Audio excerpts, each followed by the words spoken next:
आपण पाहत आहात कराड टुडे न्यूज। कराड मसूर मार्गावरील शिरवडे तालुका कराड येथील रेल्वे स्टेशनवरील पादचारी पुलाचे काम गेल्या वर्षभरापासून रखडले आहे। रेल्वे मार्ग ओलांडण्यासाठी या स्टेशनवर लोखंडी पादचारी पूल उभारण्यात येत आहे। मात्र या पुलाचे काम आजही अपूर्ण अवस्थेत आहे। त्यातच अनेक वेळा या ठिकाणी मोकळ्या मालगाड्याही थांबलेल्या असतात। त्यामुळे प्रवाशांना जीव धोक्यात घालून रेल्वे रूळ ओलांडावा लागत आहे।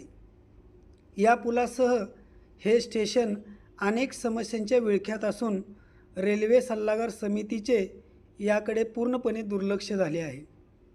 या ठिकाणी रेल्वे स्टेशनचे नवे ऑफिसही उभारले आहे।